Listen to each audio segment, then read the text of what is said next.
federal government through the Nigerian Civil Aviation Authority has grounded a private chopper belonging to Pastor Enoch Adeboye of the Redeemed Christian Church of God at the Lagos airport. Investigation has revealed it was learned that the aircraft Augusta Westland AW139 chopper with registration number 59EAA was suspended from flying over 2 weeks ago following the expiration of some of its papers and spare parts. The suspension, officials said, would also allow the regulator to conduct vital safety checks on its safety critical components, especially some spare parts that are due for replacement. Adeboye had last Saturday, during a special meeting with all ordained ministers of the mission at the ROCCG Region 21 in Ibadan, the Oyo State capital, called for drastic action against corrupt practices in all facets of Nigeria. The ROCCG leader, who flew a chopper to the venue, said he arrived late for the meeting because someone had requested a bribe from him to fly his chopper. He said he had decided to embark on the trip via his chopper to avoid a possible gridlock on the busy Lagos-Ibadan expressway. The 79-year-old mathematician turned preacher said, "I don't give excuses because I have discovered long ago that only failures give excuses. But you must pray for Nigeria. Something must be done about corruption in this nation. All I can say is that I am this late because somebody wanted a bribe, and you know if you are expecting a bribe from me, you have to wait forever. But the devil has failed, and the devil will continue to fail. I decided to come by helicopter so that there won't be a traffic jam that would tie me down on the expressway because I know what the devil could do. Then I ran into something else. But by the grace of God, we are here." Although we could not ascertain who requested the alleged bribe from the revered servants of God, investigations by the paper revealed that the cleric's chopper was suspended from flying by the regulatory authority over safety issues.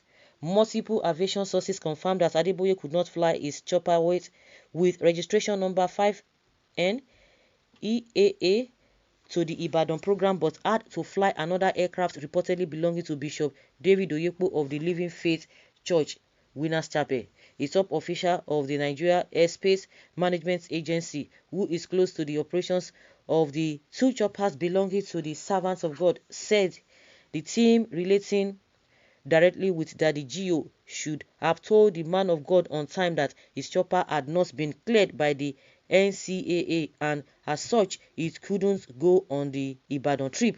They shouldn't have waited till the last minute.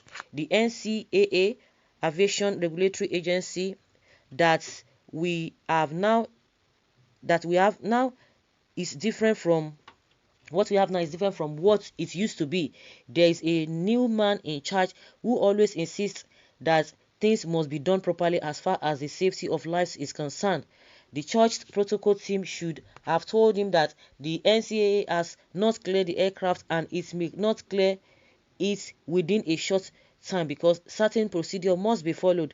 As such, an alternative arrangement should have been made. The NAMA official, who chose to speak on the condition of anonymity because he was not authorized to speak on the matter, further said on that last Saturday morning, when it later became obvious that the jet was not cleared to fly, they had to make an alternative arrangement with Bishop Oyedepo's chopper. They had to quickly begin that process by filing the flight plan. It was Bishop's aircraft that Pastor Adeboye later flew to the event. He could not use his own.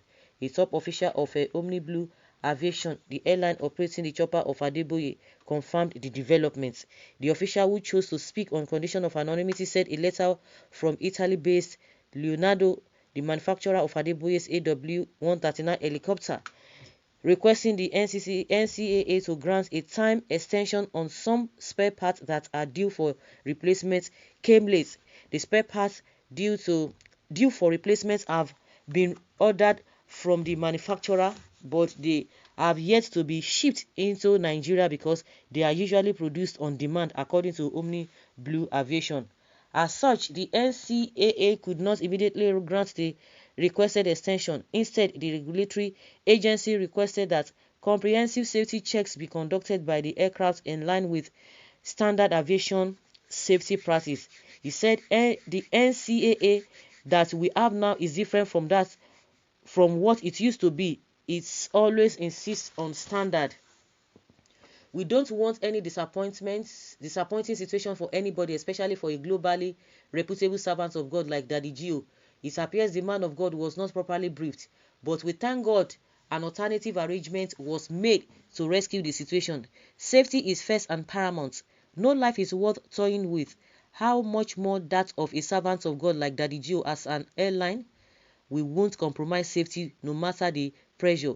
The Omni Blue official denied knowledge of any bribe request, either by the airline or aviation officials. He, however, said it was not possible that someone might have cashed in on the situation to demand a bribe. You know, some people don't fear God no matter what. They can even go to the extent of asking a servant of God for a bribe. So it is impossible, but on our part, I am not aware of such. As it stands, it is uncertain when Adeboye's chopper will be allowed to fly. However, findings reveal that NCAA had directed maintenance and safety checks to be conducted on the aircraft. As such, the operator has secured a date for this at Aero's maintenance hangar. When contacted for comment, Director General NCAA Captain Musa Nuhu confirmed that the regulatory agency had suspended flights on the aircraft for safety reasons. According to him, the NCAA does not often deal directly with individuals or owners of aircraft but the operator. In this case, he said the NCAA only had business with the operator of the aircraft, Omni Blue Aviation. Nuhu said there are safety-related issues that must be resolved before the aircraft will be approved for resumption of flights. Safety is the paramount consideration in all approvals given by NCAA. No matter what, we must not sacrifice safety for flight. That is the whole idea. When contacted, a spokesperson for ROCCG, Pastor L1C0ÞT Olubiyi, said the matter was being resolved already. On the bribery allegation, he said the church would not want to take issue with the aviation authorities on the matter. Olubiyi said we will not want to take issue with the aviation authorities, but I can assure you that an amicable solution is being found to the issue. Okay, all of them on Nigeria. Nigeria. Now, so who do you want to trust? I beg you. Who do you want to trust? One thing is certain: the aviation authorities were only using safety issues to cover their shame over corruption allegations. But Aliyu should not try to toy with genuine servants of God. Okay, what are you saying here? They said the papers of the bus helicopter has expired. You are coming here to talk rubbish. I don't even know why you religious people hate the truth. If the truth is being told, you people will seem like a problem to you. We see it like a problem. I don't really think the authority is using the safety issue as a cover-up. Such safety concerns and checks are normal in aviation, but it is something that could be extended to another date, just like the other man said. They could have extended it since the manufacturers have written that the parts are not ready. One thing is that, of course, you cannot rule out this bribery of a thing, but is this true that this thing is not it's expired? Maybe somebody, if it's expired, maybe some people now say, okay, don't worry, what we can do it for you. You can just fly. We know that you can still go and come back, you know. But if you want to go and tell that kind of man to give you bribe, he will not give you bribe. But the issue is that, like it's been said, is it true that those papers were expired or the spare parts were expired? If they are expired, they are expired. But somebody might want to use advantage of that. But why did they not do their own due diligence according to that? Because they have not told us that, oh no, our papers are complete or whatever. So Nigeria is what it is. Nobody can be trusted, whether you are a pastor, whether you are a politician. It is very, very hard. It is very, very hard. You can't just vouch for anybody. But some people are just like that. You can't just vouch for anybody, irrespective of anything. You can't just boldly vouch, because if you are vouching for people and you are saying you'll just be disappointed at the end of the day. So this is the reason why his aircraft or chopper was grounded.